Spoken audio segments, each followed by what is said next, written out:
Hello guys, welcome back to foodie friends. ಇವತ್ತು ನಾನು northern style fish curry ಮಾಡ್ತಿದ್ದೇನೆ. Without coconut ಮತ್ತೆ tomato ಹಾಕದೆ ಮಾಡ್ತಿದ್ದೇನೆ. Simple recipe. ಇದಕ್ಕೆ ನಾನೆಂತ ಮಾಡ್ತಿದ್ದೇನೆ, ರೋ ಫಿಶ್ ಯೂಸ್ ಮಾಡ್ತಿದ್ದೇನೆ. ನೀವು ಯಾವುದು ಸೀ ಫಿಶ್ ಅನ್ನು ಯೂಸ್ ಮಾಡಬಹುದು ಇದಕ್ಕೆ, ಅಥವಾ ಇಲ್ಲಿ ನಮ್ಗೆ ಬಾಂಗ್ಡಾ ಎಲ್ಲ ಸಿಗ್ತದಲ್ಲ ಅದು ಕೂಡ ಯೂಸ್ ಮಾಡಬಹುದು. ಬನ್ನಿ ರೆಸಿಪಿಯನ್ನು ಸ್ಟಾರ್ಟ್ ಮಾಡುವ. ನಾನಿವತ್ತು ನಾರ್ದನ್ ಸ್ಟೈಲ್ ಫಿಶ್ ಕರಿ ಮಾಡ್ತಿದ್ದೇನೆ. ತುಂಬಾ ಈಸಿ ರೆಸಿಪಿ. ನಿಮ್ಗೆ ನೋಡೋಕೆ ಗೊತ್ತಾಗ್ತದೆ ಟೇಸ್ಟಿಯಾಗಿ ಬಂದಿದೆ ಅಂತ. ಒಳ್ಳೇದಾಗ್ತದೆ, ರೈಸ್ ಜೊತೆ ಎಲ್ಲ ತಿನ್ಲಿಕ್ಕೆ ತುಂಬಾ ಒಳ್ಳೇದಾಗ್ತದೆ.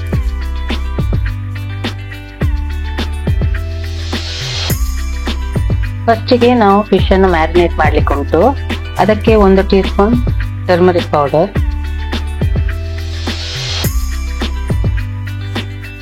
ಒಂದು ಅರ್ಧ tea spoon red chilli powder, ರುಚಿಗೆ ತಕ್ಕಷ್ಟು ಉಪ್ಪು ಹಾಕಿ ಇದನ್ನು ಮಿಕ್ಸ್ ಮಾಡಿ.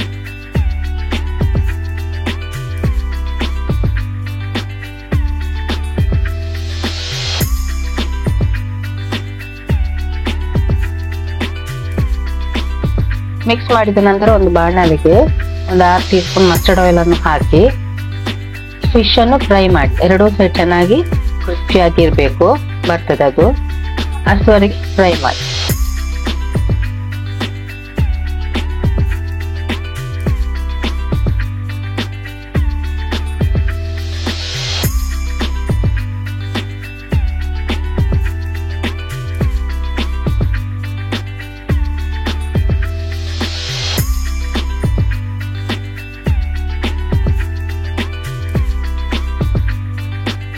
ಮತ್ತೆ ಇದನ್ನು ತೆಗೆದಿಡಿ.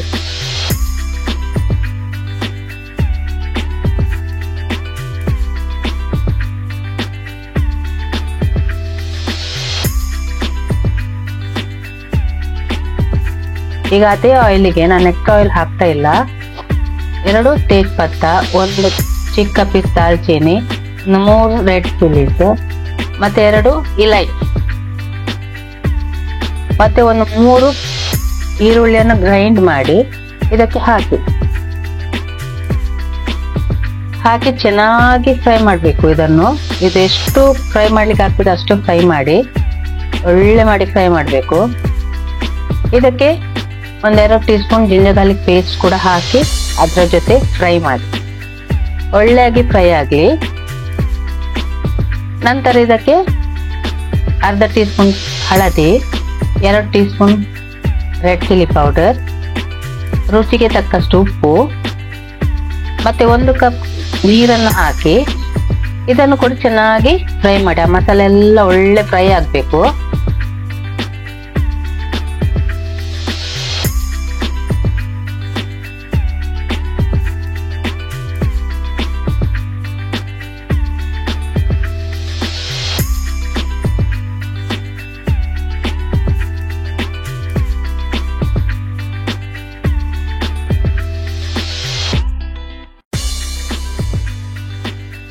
ನಂತರ ಇದಕ್ಕೆ ಅರ್ಧ tea spoon garam masala, 1-2 green chillies ನೀವು ಕಮ್ಮಿ ಜಾಸ್ತಿ ಮಾಡಬಹುದು. ಆದ್ರೆ ನಾವು ಅಲ್ಲಿ already 2 tea spoon red chilli powder ಹಾಕ್ತೀವಿ, ಅದು ಕೂಡ ನೀವು ಅಡ್ಜಸ್ಟ್ ಮಾಡಬಹುದು. ಖಾರ ಜಾಸ್ತಿ ಬೇಡ ಅಂತಿದ್ರೆ 1 ಟೀ ಸ್ಪೂನ್ ಹಾಕ್ಬಹುದು ಅಲ್ಲಿ. ಇದಕ್ಕೆ ಈಗ 3 ಕಪ್ ಅಷ್ಟು ನೀರನ್ನು ಹಾಕಿ ಚೆನ್ನಾಗಿ ಮಿಕ್ಸ್ ಮಾಡಿ ಬಾಯ್ಲ್ ಮಾಡಿ.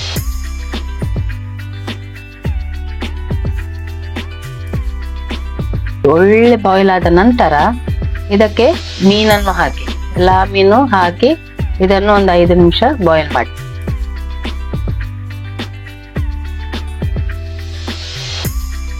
ನಂತರ ಇದಕ್ಕೆ 1 ಟೀ ಸ್ಪೂನ್ ಕಸೂರಿ ಮೆಥಿಯನ್ನು ಹಾಕಿ ಇನ್ನು 5 ನಿಮಿಷ ಬಾಯ್ಲ್ ಮಾಡಿ. ನಮ್ಮ ಫಿಶ್ ಕರಿ ರೆಡಿ ಆಯ್ತದೆ ನೋಡಿ. ನಾನೀಗ ಪ್ಲೇಟಿಂಗ್ ಮಾಡ್ತೇನೆ.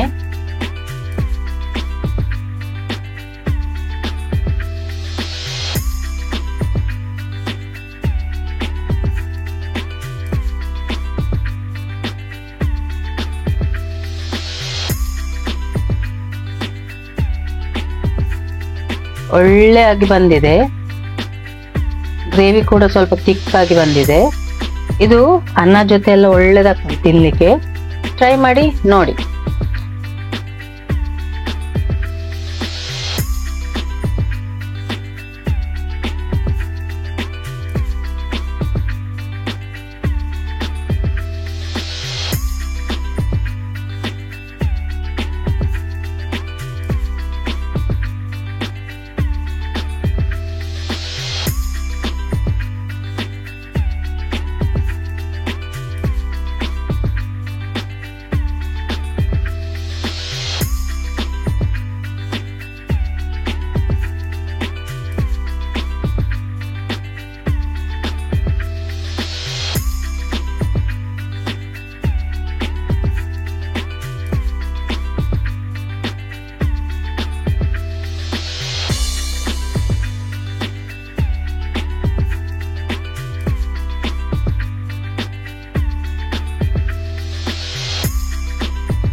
ಈ ರೆಸಿಪಿನ ನೀವು ಟ್ರೈ ಮಾಡಿ ಮತ್ತೆ ನಂಗೆ ಕಮೆಂಟ್ ಹಾಕಿ ಹೇಗೆ ಆಗಿದೆ ಅಂತ.